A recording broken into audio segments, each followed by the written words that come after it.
हमारा घर से आने का घर से बाहर निकलने का एक मुख्य उद्देश्य रहा कि समाज में कुछ जागरूकता आए। हम उस समय के व्यक्तियों में से हैं जो डेट ऑफ बर्थ 1 जनवरी 1970 है। तो हमें घटनाएं याद हैं, सन 82-83 की घटनाएं, 85 तक की घटनाएं हमें याद हैं, 1985 की घटनाएं। तो उस समय में जो गांव हमारा था एक बहुत ही एक सिंपल था। इसमें एक पक्की ईंट नहीं, कच्चे छप्पर हुआ करते थे। और हमने उस समय का वो समय देखा है कि जब लोग चोरों के डर से घरों में घुस जाया करते थे। रात में लोग घर से बाहर नहीं निकलते थे। बड़ी चोरों का भी आतंक उस समय हुआ करता था। तो 1985 में हमने जूनियर हाई स्कूल किया और उसके बाद हम गांधी विद्यालय सिधौली शिक्षा ग्रहण करने जाने लगे।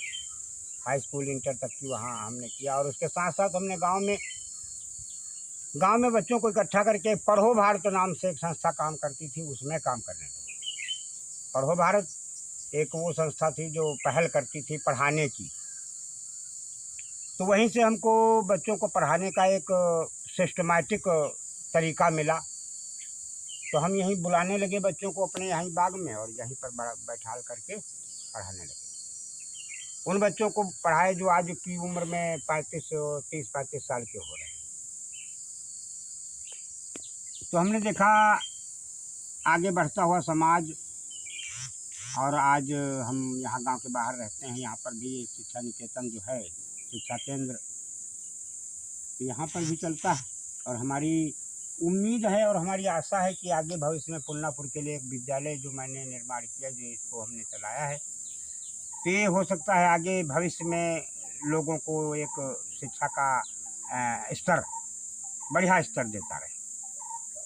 इसके साथ साथ हमारी तो उम्मीदें हैं कि जो ये पाखंड पर जो समय चल रहा है, जो अच्छे अच्छे लोग पाखंड में फंस करके उसको ये जो समय को व्यर्थ कर रहे हैं, जो बेकार कर रहे हैं, उनको संदेश देना चाहूँगा कि पाखंड करिए। देखिए, पाखंड अलग चीज़ है। पाखंड का मतलब होता है दूसरे को बहकाना। तो दूसरे को बहकाने वाला पाखंड मत करिए।